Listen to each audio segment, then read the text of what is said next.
Hey everybody, I read the so-called Google Engineer Manifesto, read 2 pages of it, stopped reading it, then I went back to read the rest to confirm my initial impression.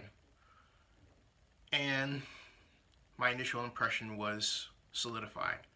The person that wrote this is completely immature.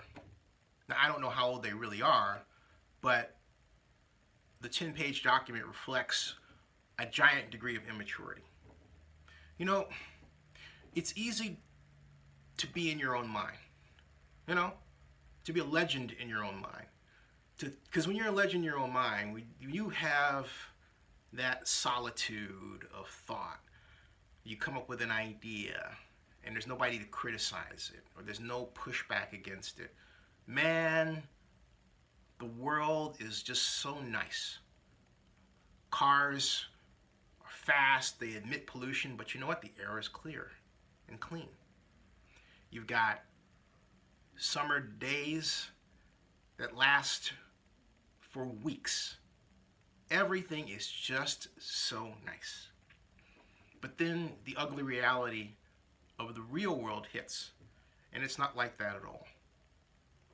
The problem is that for a number of tech companies, it would seem like Google, you have a number of people who just basically are legends in their own mind.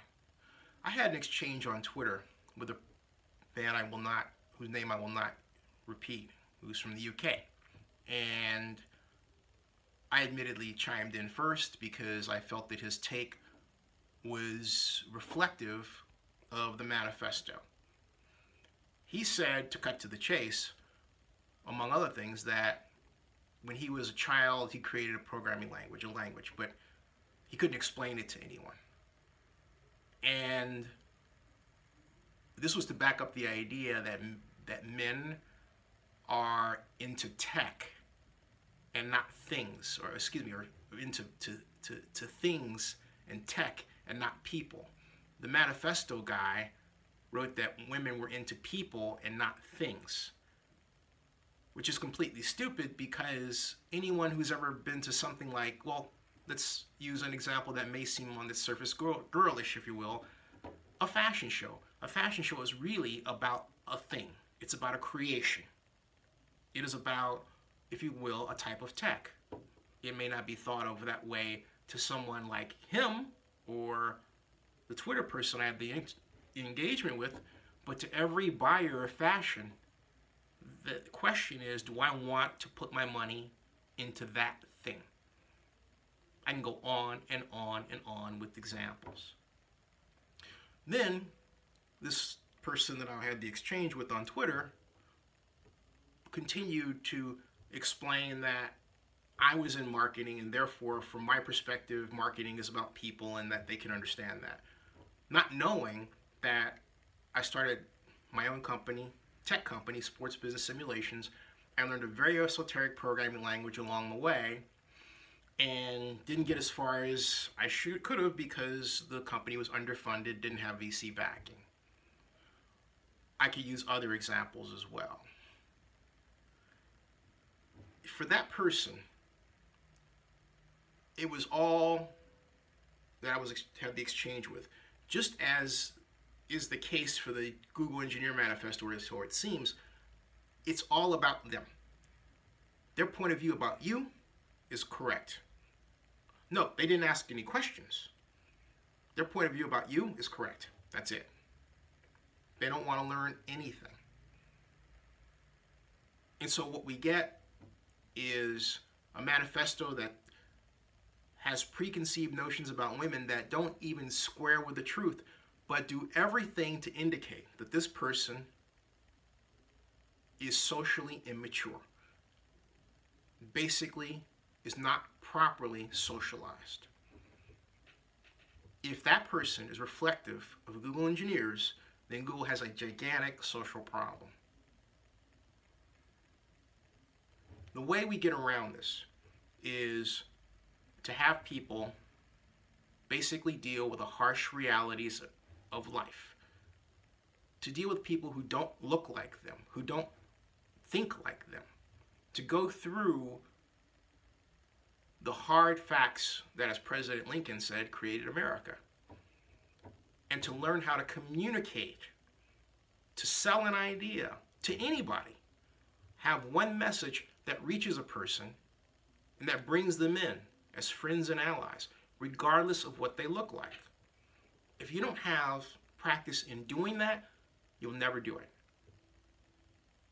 The bad news is that what we have today is a system where it coddles that kind of behavior, where it's my view, period.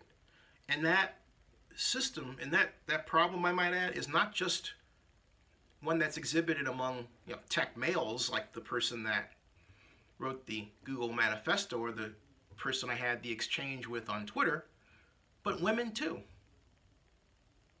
Women who are not properly socialized in how to work with men, and so a little ungentlemanly comment that a man might make is taken way out of proportion, and suddenly it's a sex scandal. Defined by 3 words. Ooh, I'm telling. Remember that from little kids where they say, ooh, I'm telling. Telling the boss, telling investors, telling law enforcement, telling bloggers, telling social media people. Ooh, I'm telling.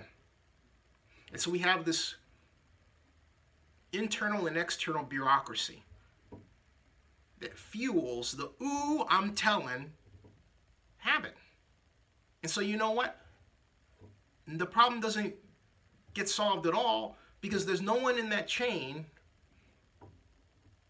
who has the cojones or the wherewithal or the realization to say to the person who's telling, hey, can't you work this out yourself? The answer is this. You get 2 kids, put them in the room, and you make them adults. And what I mean by that is the only way you make them adults is by forcing them to talk to each other. If the man, or perhaps the woman, can't say, hey, I'm sorry, then you know you have a problem, and the person that can't apologize should have to go. But give them the chance to talk the situation out as adults, privately, behind closed doors.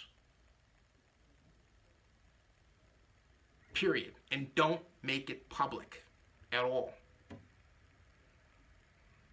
That's the way to handle this. But in order for us to get to that appropriate place, we as a society have to stop coddling that kind of behavior. It has other very sad components too. Take what happened to the tennis player, Jeff Blake, who was standing at the Hyatt Regency in Grand Hyatt in New York, and a random woman, Asian, points at him as having done something. Ooh, I'm telling, to law enforcement. The law enforcement guy who has his own awful track record with blacks basically tackles and hog ties Blake, when it turned out he did nothing at all. Absolutely nothing. You see how far this has all come? And all because of that woman's immature behavior. What you boldly could have done is said, hey, you know, you look like this guy that did X, Y, and Z. Were you? No, of course not. I wasn't. That's it. Okay? There's a guy that looks like you, and you might want to be careful because that guy fits your description, and oh, you're the famous tennis player, I'm sorry, okay? But no. Because she wasn't properly socialized to have the comfort of conversation to go up to that person and say what's on her mind. Instead, she started something that really didn't need to happen to either him or the police officer at all. But such is the, ooh, I'm telling, bureaucracy we've built. So, herein, we've got to come to a place where people like the engineer that wrote this manifesto are forced to be adults. But we have to come to a place where we're all forced to be adults.